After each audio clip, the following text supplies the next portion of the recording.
Welcome back and thank you for joining me. Yes, if you were tuning in because we thought we were going to be talking about gender and gender dysphoria, we're going to leave that for another day because you know what? I don't want to buy into dog whistle stuff. You know me. I want to give the subject some really good time. There's a lot of knee-jerk stuff about this NHS offering, sex change stuff to 7-year-olds. It's rubbish. Not true. Not true. So it's a wider subject that we'll discuss at another time. I want to leave you with something a little bit light. Market insight company Statista this year has worked out. Oh, hang on, we're going to do both. We're so confusing. So who are we going to do first? Let me tell it. All right. So let me just say, sorry, we've got everything like this. So Kevin is, let's have a look. We're talking about Kevin Lister. I beg your pardon. We are coming back to that one. I still would want to give it more time, but let's see from Kevin's point of view. We've got two subjects there. So Kevin Lister is spokesperson for victims of trans affirmative activism. The headline said, NHS draws up plans to allow children as young as 7 to get transgender treatment, which is not really strictly true because people think they're going to have sex change and all that sort of thing there. But I want to talk to, it is a complicated subject. I want to talk to Kevin Lister, who joins me now. Kevin, why are you involved in all of this? Just give us a little bit of background about who you are and why you come to this conversation. Yeah, so thanks, Trisha. So I was a maths teacher at New College, Swindon. I had a student who wanted to transition, as they like to call it, from female to male. I raised a safeguarding concern. I asked for parental consent. The college's position was they weren't going to tell the parents. They were going to support that transition behind the parents' back, and I better do as the student says. And how old was this student? Just so we got it. Yeah, the student was 17. I didn't support her transition. I was then accused of being transphobic and subsequently dismissed. And so that case is going forward to the Employment Tribunal, and it'll be heard in the Employment Tribunal in March next year. So I'm looking forward to presenting the case. So because it's coming up, let's not dwell on that because of the legal. Yeah. I won't talk but about what's your personal thing at 17? I would say are we talking about, because there's lots of things people get confused with. There's transgender, where somebody actually wants to change their gender. There's also trans, where somebody feels maybe neither one sex or the other and might want to be called they or them or what have you. So at 17, would you argue that maybe a young person might want, I don't know, I don't want to talk about your case in particular because of the legal stuff, but the argument could go at 17 rather than 7, a young person a year off adulthood in the eyes of the law might want to know, might have a good idea of who they want to be. Well, first of all, this is a great big mishmash. You mentioned a pile of terms, transgender. You're thinking you're somewhere in between and so on and so forth. This is a concerted effort that has gone on in schools that young people are experiencing basically almost from nursery through to the point when they leave school. So by the time they leave school, they are completely and utterly confused. There's no moral boundaries that are being applied. Confusion reigns, and it's part of the process to instill that confusion into them. So in answer to your question, when a young person is 17, they have no idea what they're doing. And most of the students most of the young people that age who are making these decisions have no idea of the long-term consequences, the risk of mental health issues from the cross-sex hormones, or cancer risks, or cardiovascular risks, or anything else. They have been inundated with a message that they are brave and courageous and they should receive special privilege for coming forward with the idea. So you've been honest enough to reveal your hand. I need to reveal my hand as well. I have, not transgender, I have a trans child who is at the forefront of the National Health Service and let's just say saving lives. But at one stage, I thought I would lose them when they were at school, gifted child, 5 degrees now at the age of 4 degrees, are we up to at the age of 28? And I'd never heard, well, I had, I have to say in 1980, heard of, in Australia, I'd heard of, they call themselves their non-specific gender, so this isn't new. But I didn't know, I was just a mum. I didn't know any of this. Now, nothing was said at their school about any of this in a rural private school.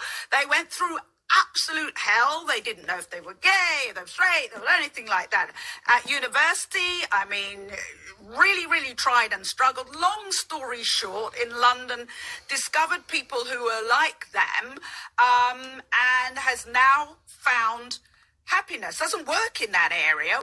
Let's just say works to save lives, and has many other medics in that situation that came to it, probably thought something was wrong at 17, but stuck with it and what have you, and found the place they need to be. Now, they would argue that kids get bombarded with heterosexual messages their whole life, as my kid did. So why far more heterosexual messages than being of a different gender? So why do these kids, even when that situation was going, even when George Sand and all these favourite people and famous people, even though they were bombarded with heterosexual messages, they still have an issue with their sexuality and their gender? They may not want to become female or male or change sex, but they happen anyway. They happened before this was in school. Well, all I can say is good luck to your child, and I hope your child survives and thrives with the medical procedures that they will inevitably No. See, you're getting confused. My child is trans, not transgender, and I think that's where a lot of people in your position don't understand the differences. My child does not want to go into another section, another sexuality. My child feels equally male and female, wants nothing medical done to their body at all. Dresses, sometimes in trousers, not in dresses, sometimes wants to date men, women, or what have you, feels between the sexes. That's trans. Transgender, yes, is another situation, and they have many transgender people. But I've seen that when we talk about trans, I'm trusting you, because I've been thrust into this, there's about 50...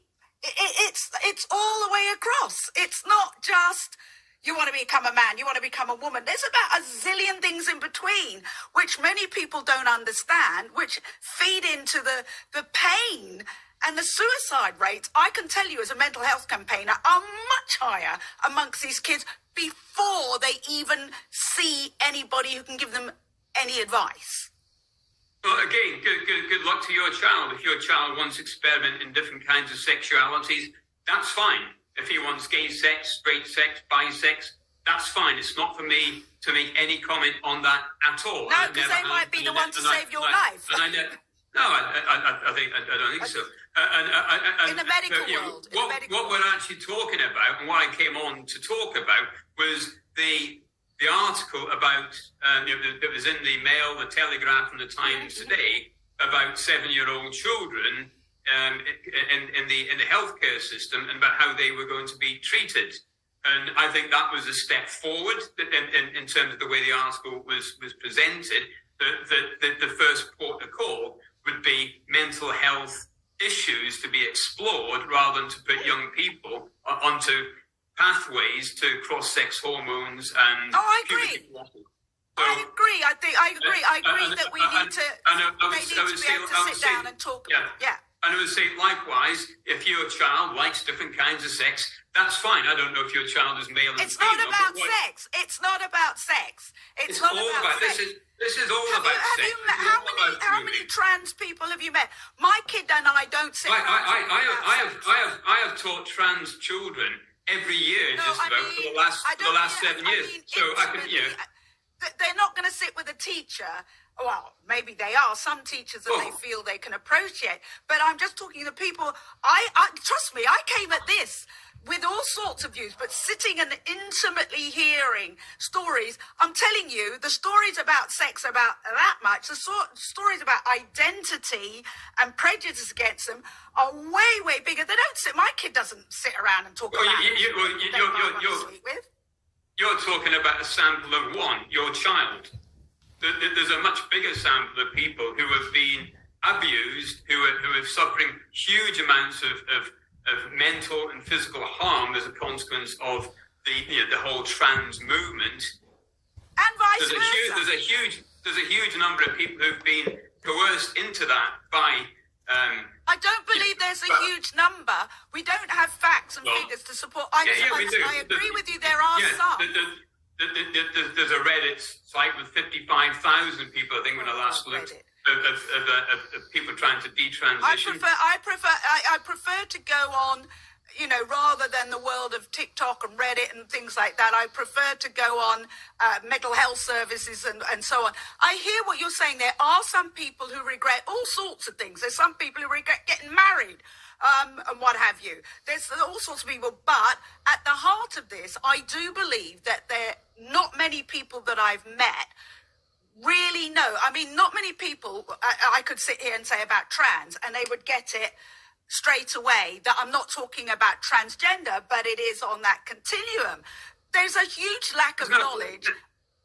Trish, there's no such thing as a continuum. You're a male or you're a female. And you can be in the middle, and you can enjoy different sexes. There you are, male and female. This idea of continuums that people like you are pushing for is a complete and utter nonsense. What about in countries like Africa and India before they were inhabited, before Christianity came and told them it was immoral? They didn't have male and female. There's still languages in those countries that don't have male and female, where people who are in the middle and all sorts of things are venerated. Good luck for them. And at one time, some of these tribes used to practice cannibalism. Are you trying to say right, that's it. I'm sorry. Do you know what I mean? We're so grateful for. Are you about to go on to the fact that they practiced cannibalism? That's like me saying that most family murderers of men are white men. What I said is you were making false comparisons with past and ancient, with past and ancient societies. They seem to have all these different genders. It's an irrelevant comparison to what we have today. So I say, if you want to make those comparisons, why don't you make a comparison about cannibalism, which some of those tribes have practiced? This is a complete waste of time, to be quite frank. This wasn't what I came on to be interviewed for. I'm sorry. What were you expecting to be interviewed on?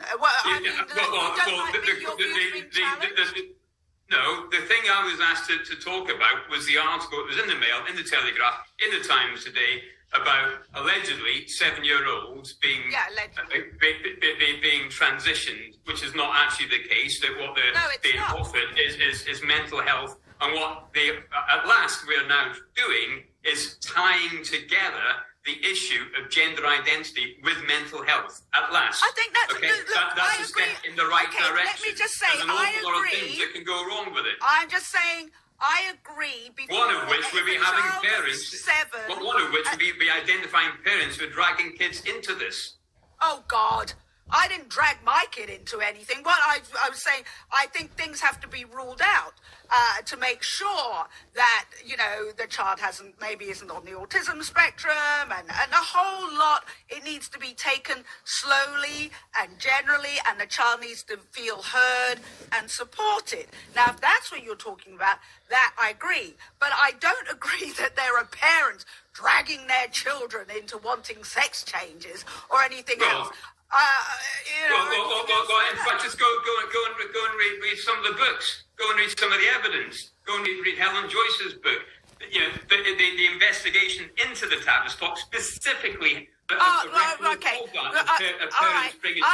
talking about the general I'm worried that my child is gay, and I'd rather not be gay and be the other sex. So this is going on all the time. It's well and truly documented. It's not going on all the time.